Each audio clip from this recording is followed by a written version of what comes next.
보셨습니까? 안 보셨습니까? 여러 번 말씀을 드렸는데 굉장히 충격적인 상황이어서 전체적인 것들이 기억을 하기가 굉장히 어렵습니다. 의원님께서도 그러한 상황을 조금은 이해를 해주시죠. 말이라면은 못 들었을 수 있다는 변명이 통할 수가 있어요. 그런데 5명이 옹기종기 모여 앉아 있는 상황에서 이렇게 동의 주는 걸 못 봤다. 한덕수 총리는 조태열 장관이 계엄 지시 쪽지를 받는 것도 기억하지 못한다 답변해왔습니다. 그런데 김 전 장관은 한덕수 국무총리, 이상민 행안부 장관도 지시서를 받았다 주장했습니다. 기재부 장관뿐만이 아니고 경찰청장, 국무총리, 행안부 장관도 있었고 한덕수 총리는 헌법재판관 임명조차 거부하며 윤 대통령 탄핵 심판을 방해하려 했습니다. 그 이유가 자신이 받은 지시 때문은 아니었는지. 이상민 선수도 안 했는데 똑같다고 확인했어. 형사정법 148조에서 지원하지 않겠습니다. 충암파인 이상민 전 장관도 한겨레 등 언론사의 불법적 완전 단속을 지시한 사실이 드러난 바 있죠. 계엄 지시서를 받고 거기 적힌 대로 이런 불법 지시를 하달한 것일 가능성이 매우 큽니다. 최상목 계엄 지시서에 하단에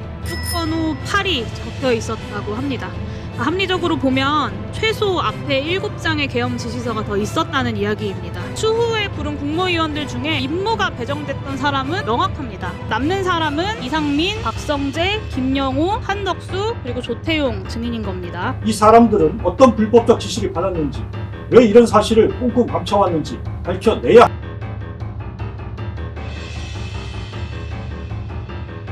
안녕하세요. 몬솔의 손원재입니다. 역시 예상대로 흘러가고 있습니다. 거짓말과 억지, 궤변 3종 세트가 난무합니다. 바로 윤석열 대통령이 탄핵 심판에 출석해 보인 모습입니다. 23일 헌법재판소 심리에선 내란 2인자인 김용현 전 국방부 장관까지 가세해 대환장의 짝짝꿍을 선보였죠. 다만 한덕수 국무총리와 이상민 전 행정안전부 장관도 계엄 특령 쪽지를 받았다. 예상치 않았던 중대 폭로를 하기도 했죠. 이 부분은 잠시 뒤 자세히 살펴보겠습니다. 먼저 윤 대통령의 경우 윤 대통령이 국회의원 끌어내라고 했다. 수많은 진술이 나왔습니다만 혼자서만 없다라고 주장합니다. 이진우 수방사령관, 곽종근 특전사령관에게 계엄 선포 후 계엄 해제 결의를 위해 국회에 모인 국회의원들을 끌어내라고 지시한 적이 있으십니까? 없습니다. 네.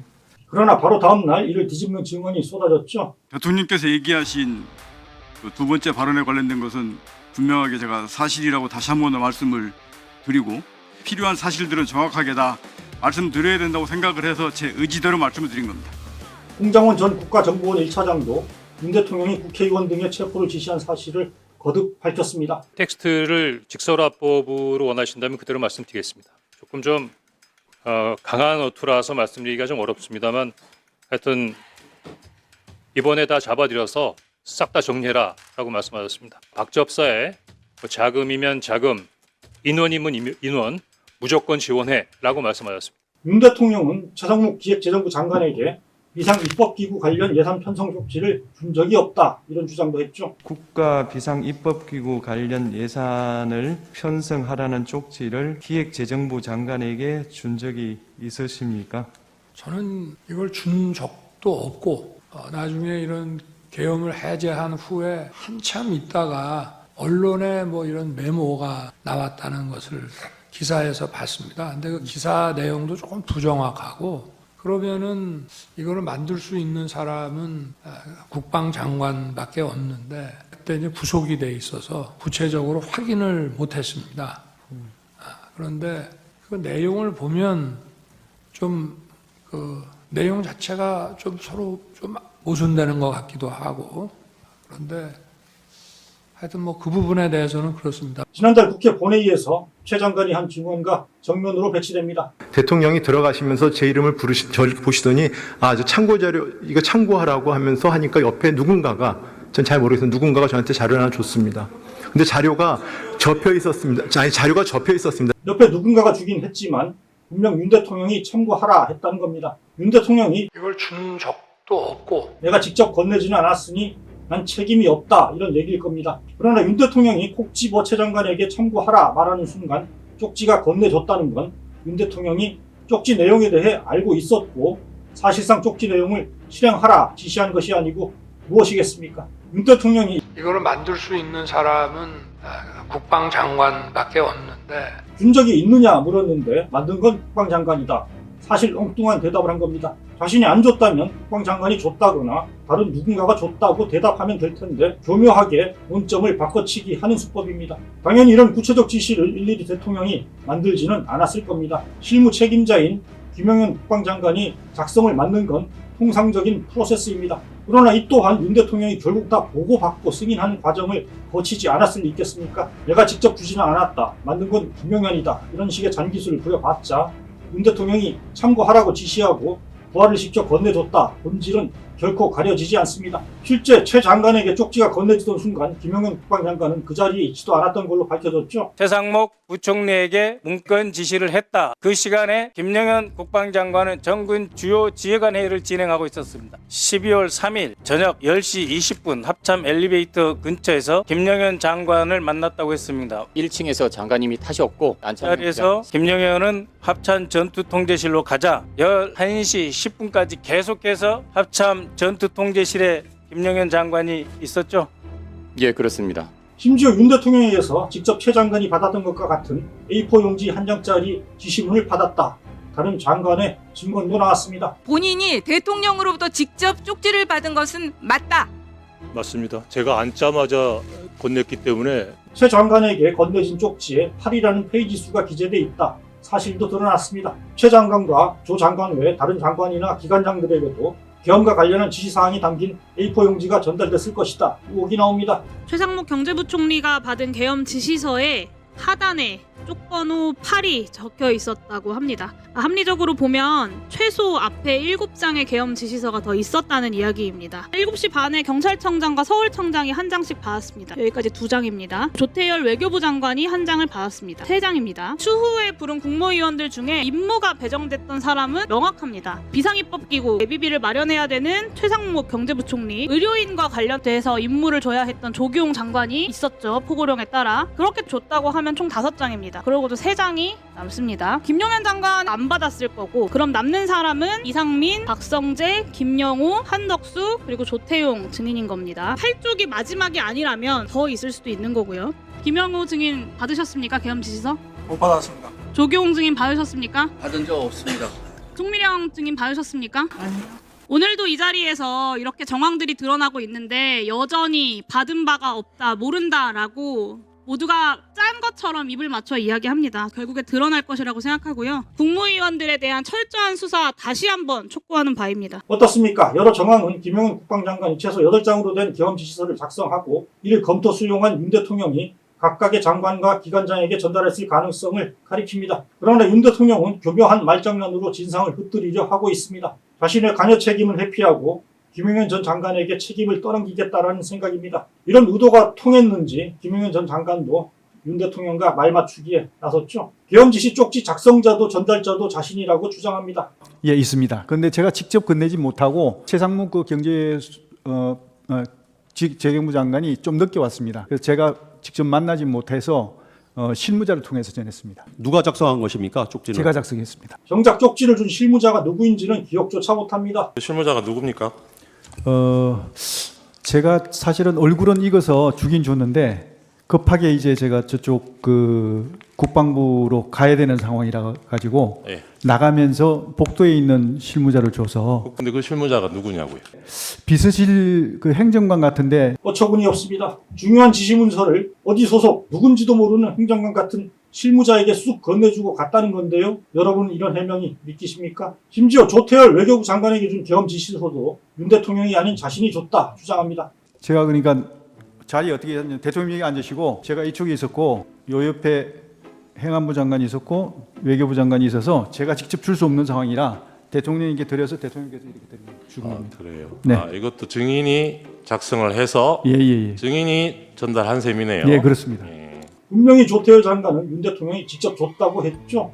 맞습니다. 제가 앉자마자 건넸기 때문에 이러다 보니 말이 꼬입니다. 이거 작성하실 때 표창구인 대통령한테 미리 보고하고 아닙니다. 이거는 대통령이 관여 사항이 아니고 제가 계엄을 주도하는 주무장관으로서 계엄 주무장관은 다른 국무위원한테 지시할 권한이 아닙니다. 있습니까? 지시한 게 아니고 기재부 장관 문건 한번 더 보세요. 네. 보고할 것, 완전 차단할 것, 예산을 편성할 것, 기재부 장관한테 지시하는 내용이지 않습니까? 저한테 보고하는 게 아니고 이런 예비비 확보가 얼마 됐다는 걸 기재부 대통령- 장관에게 이런 지시를 할 수 있는 권한을 가지고 있는 사람이 누굽니까? 제가 대통령에게 보고 드려라 할 수 있지 않습니까? 보고 드려라 이런 그렇죠. 지시를 드린 거라고요? 네. 무슨 말씀인지 잘 이해가 안 되네요. 여러분 이해가 되십니까? 윤 대통령과 김 전 장관이 이처럼 횡설수설하는 건 국가 비상입법기구 지시가 갖는 중대성 때문입니다. 국회를 무력화하고 과거 전두환 시절 국고위 같은 국회를 대체할 비상입법기구를 만들려고 했다면 그 자체로 결정적인 내란 증거가 됩니다. 비상입법기구를 만들려고 했다면 이건 아예 헌법 자체가 완전 변형이지 않습니까? 보면. 그러니까 이게 인정이 되면 뭐 더 고민할 나위 없이 그냥 헌법재판이든 내란이든 그냥 바로 플러그가 뽑혀버리는 상황들이거든요. 그렇다고 아무 말이나 쏟아내면 통할까요? 그렇게 생각한다면 국민과 헌법재판관들을 너무 띄엄띄엄 보는 걸 겁니다. 이날도 비상입법기구는 국회를 대체하는 조직이 아니라는 김 전 장관 주장에 헌법재판관이 의문을 표시했죠. 비상입법기구라는 것은 헌법 제76조에도 나와 있습니다만 긴급재정 입법권을 수행하기 위한 그런 어떤 조직을 기재부 내에 구성을 하고. 포고령 가지고 계신 분 있으면 좀 보여주시죠. 그 1항을 보면 예. 국회와 지방의회 정당의 활동, 일체의 정치 활동을 금한다 이렇게 돼 있거든요. 예. 저 기획재정부 장관에게 준 기재 내용하고 이 포고령의 1항을 이렇게 종합해서 보면 결국은 가장 주된 목표가 그 입법기구인 국회의 기능을 정지시키겠다 하는 그런 의도가 있는 것으로 보이거든요. 김 전 장관은 이것 말고도 상식으로는 이해할 수 없는 말들을 쏟아냅니다. 앞건은 박종근 특전사령관에게 국회의원을 끌어내라고 지시한 게 아니라 요원을 빼내라고 했다. 이렇게 주장한 것이죠. 사실은 증인이 특전사령관 각종군으로부터 국회 내 상황을 듣고서 사상자가 생길 수 있다는 판단에 의원이 아니라 요원을, 그죠?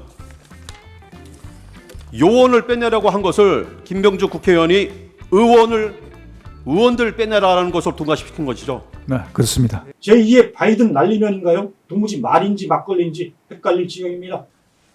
의원들이 아니고 요원들일 것 같으면 이 군인들이라는 얘기잖아요. 그렇습니다. 그러면 철수하라고 그냥 말로 지시하면 되지 뭘 끌어냅니까? 그게 아니고요. 굉장히 혼잡한 상황이 있어가지고 제가 그 상황을 보고받는 순간 야 이거 잘못하다가 알겠습니다. 압사 사고가 나겠다. 네네. 일단 빼라. 예, 그래야만 알겠습니다. 이게 그러면서 책임을 온통 부하 사령관들에게 떠밀기 바쁩니다. 체포 관련 책임은 충안부 후배인 여인영 방첩사령관에게 떠넘깁니다. 정치인, 전직 대법원장, 법조인 이런 명단이 포함된 이런 사람들이 포함된 명단을 여인영한테 알려주신 적은 있습니까? 그 체포 명단이 아니고. 예, 알겠습니다. 체포 명단은 아니다. 네, 예. 그 포고령 위반 우려가 있는 그런 대상자를 알겠습니다. 해가지고. 증인 비상계엄 해제 요구한 가결이 그날 1시 조금 넘어서 됐잖아요. 그 전에 한 30분 전에 여인영에게 다른 사람 제쳐두고 앞에 알려줬던 그 명단 중에 이재명, 의원식, 한동훈 3명을 우선 체포해라 이렇게 지시하신 게 있습니까? 없습니다. 그러면 여인영도 그렇죠. 이런 지시를 안 받았는데 여인영이 그 앞에 받았던 14명 중에 이 3명을 특정해서 우선 체포하라고 지시할 이유가 뭘까요? 그 상황 자체가 혐의도 없고 체포할 수 있는 기구도 구성이 안 됐습니다. 알겠습니다. 구성이 안 돼 있는데 무슨 놈을 체포를 합니까? 네. 이 명단은 누가 정해준 겁니까? 14명. 제가 이렇게 쭉 이 주요 포고령 위반 우리가 있는 그런 어떤 정치인들 주요 인물들을 이렇게 쭉 얘기해주고 그리고 이제 그리고 또 그 관심 있는 인원들 알겠습니다. 이런 어떤 몇 명이 예. 얘기해주고 이렇게 했지 몇 명을 딱 특정해서 얘기한 게 아닙니다. 포고령 위반 가능성이 있는 주요 인물들의 동향을 살피라고 했을 뿐 체포하라고 명단을 준 게 아니라는 겁니다. 그런데 김 전 장관이 체포 지시를 부인하는 건 윤 대통령 입장에선 큰 문제가 될 수 있습니다. 김 전 장관이 아니라면 윤 대통령이 직접 체포를 지시한 것이 될 수 있기 때문입니다. 이번에 다 잡아들여서 싹 다 정리해라 라고 말씀하셨습니다. 박접사에 자금이면 자금, 인원이면 인원, 무조건 지원해 라고 말씀하셨습니다. 뻔한 사실을 억지로 감추려다 보니 자꾸 엇박자가 납니다. 실제 윤 대통령은 왜 저를 체포하려고 했느냐? 한동훈 전 국민의힘 대표의 질문에 그랬다면 국회와 정당 등 정치활동 금지를 명시한 계엄 포고령 위반인이 체포하려 했을 것이다. 답한 것으로 알려진 바 있죠. 김 전 장관이 체포 지시를 계속 부인하는 한 한 대표 체포 지시도 윤 대통령이 직접 한 것이다 볼 수밖에 없습니다. 이쯤 되면 김 전 장관은 전두환의 장세동 같은 예스맨이 아니라 실은 윤석열의 엑스맨일지도 모르겠습니다. 뜻밖의 이야기도 나왔죠. 앞에서 봤듯이 그동안 계엄 지시서를 받은 사실이 알려진 인물은 최상목, 조태열, 경찰청장, 서울경찰청장 4명이었습니다. 그런데 김 전 장관은 한덕수 국무총리, 이상민 행안부 장관도 지시서를 받았다 주장했습니다. 기재부 장관뿐만이 아니고 네. 외교부 장관도 있었고 또 그 경찰청장, 또 국무총리. 네. 아, 총리 것도 있었습니까? 예. 그래서 행안부 것도 행안부 장관도 있었고 네. 비상계엄을 주도하는 주무장관으로서 대통령께서 그 관련 부처에 필요한 협조 사항이 있으면 협조를 하라고 지시를 하셨기 때문에 지침을 주셨기 때문에 사실이라면 충격적입니다. 한덕수 총리는 조태열 장관이 계엄 지시 쪽지를 받는 것도 기억하지 못한다 답변해왔습니다. 또 자신이 쪽지를 받았다는 사실도 줄곧 감춰왔습니다. 보셨습니까? 안 보셨습니까? 제가 여러 번 말씀을 드렸는데요. 굉장히 충격적인 상황이어서 못 봤다? 전체적인 것들이 기억을 하기가 굉장히 어렵습니다. 의원님께서도 그러한 상황을 조금은 이해를 해주셨으면 좋겠습니다. 말이라면은 못 들었을 수 있다는 변명이 통할 수가 있어요. 그런데 5명이 옹기종기 모여 앉아 있는 상황에서 이렇게 동의 주는 걸 못 봤다. 이거는 정말로 이상민 전 장관도 마찬가지였죠. 이상민 선고도 안 했는데 못 봤다고 하겠죠? 형사정법 148조에서 증언하지 않겠습니다. 이 사람들은 어떤 불법적 지시를 받았는지, 왜 이런 사실을 꽁꽁 감춰왔는지 밝혀내야 합니다. 한덕수 총리는 헌법재판관 임명조차 거부하며 윤 대통령 탄핵 심판을 방해하려 했습니다. 그 이유가 자신이 받은 지시 때문은 아니었는지 의심스럽습니다. 중한파인 이상민 전 장관도 한겨레 등 언론사에 불법적 단전 단수를 지시한 사실이 드러난 바 있죠. 계엄 지시서를 받고 거기 적힌 대로 이런 불법 지시를 하달한 것일 가능성이 매우 큽니다. 김 전 장관은 국무회의에서 계엄의 반대가 아니라 동의한 장관이 있었다라고도 밝혔습니다. 동의한 사람이 있었습니까? 동의한 분도 있었습니다. 누굽니까? 제가 말씀드리기는 곤란합니다. 네.